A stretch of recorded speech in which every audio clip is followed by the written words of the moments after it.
बिहार के पटना के पास एक छोटा सा गांव था, मनेरपुर। उस गांव के मुखिया थे रामधारी सिंह। उनकी एक ही बेटी थी, राधिका। राधिका जितनी सुंदर थी उतनी ही हंसमुख भी। पूरा गांव उसकी तारीफों के पुल बांधता था। मुखिया जी का भी सपना था कि बेटी को ऐसे घर ब्याहेंगे जहां वो रानी की तरह राज करेगी। एक दिन अखिलेश्वर बाबू के घर से राधिका के लिए रिश्ता आया। अखिलेश्वर बाबू पुराने जमींदार परिवार से थे। उनके बेटे विक्रम के लिए राधिका को देखकर वे सब मोहित हो गए। रिश्ता तुरंत पक्का हो गया और पूरे गांव में खुशी की लहर दौड़ गई। हल्दी की रस्म का दिन आया। घर में ढोलक और मंजीरे की थाप गूंज रही थी। औरतें मंगल गीत गा रही थीं। तभी किसी ने आवाज लगाई, फूलवा काकी, ये लो ससुराल से आई शगुन की हल्दी। राधिका की मां ने खुश होकर हल्दी का उपटन बनाया और अपनी बेटी को लगाना शुरू किया।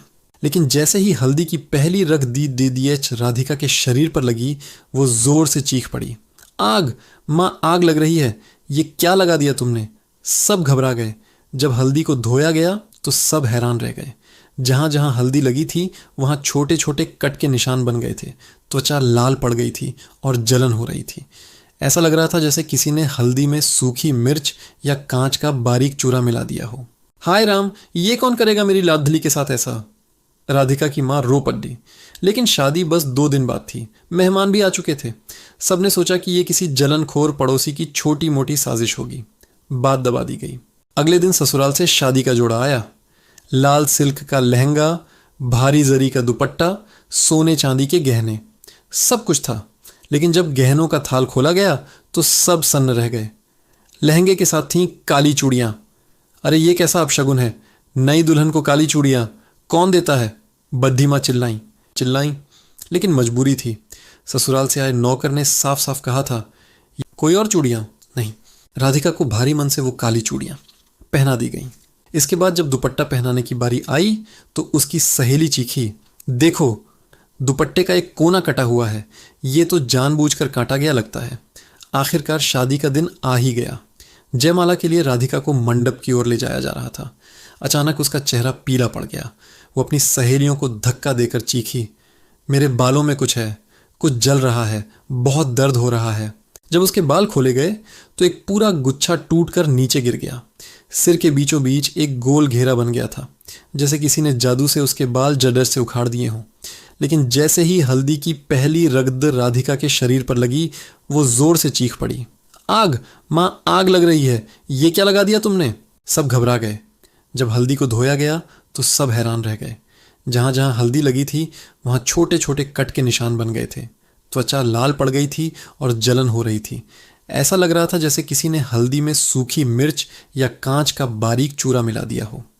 एक दिन राधिका रोते हुए अपनी माँ से लिपट गई, माँ मुझे बहुत डर लग रहा है, कुछ बहुत गलत होने वाला है। उसकी सास शशि देवी ने उसे दिलासा देते हुए कहा, बेटी बस थोड़ी देर की बात है, हवेली पहुंचकर सब ठीक हो जाएगा। हम सारे नज़र टोट के उतार देंगे। जयमाला हुई, फेरे हुए, लेकिन राधिका की आंखों से आंसू रुक नहीं रहे थे। उसकी मुस्कान कहीं खो गई थी। विदाई के समय बद्धी माँ ने राधिका की नज़र उतारी। उन्होंने 5 बार नज़र उतारी, सब ठीक रहा। लेकिन जैसे ही छठी बार उनका हाथ राधिका के माथे से छुआ, उन्हें एक जोरदार झटका लगा और वो दूर जा गिरी। उनकी उंगलियां काली पड्डी अच गईं, जैसे उन्हें किसी ने बिजली का करंट लगा दिया हो।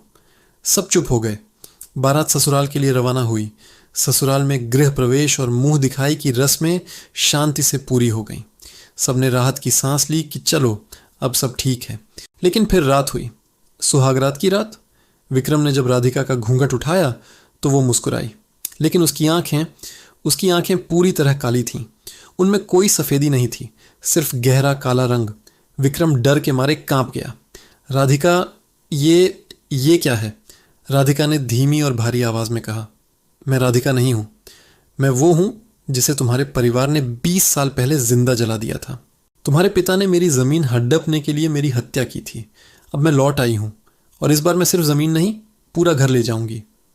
अगली सुबह हवेली में गहरा सन्नाटा पसरा था। राधिका गायब थी। विक्रम अपने कमरे में बेहोश पद्धा मिला। सबका नंबर आएगा। आज भी मनेरपुर गांव के लोग कहते हैं कि जब भी गांव में किसी शादी की बात चलती है तो हवा में काली चूड़ियों की खनक सुनाई देती है, और जो भी उस खनक को सुन लेता है वो कभी शादी नहीं करता।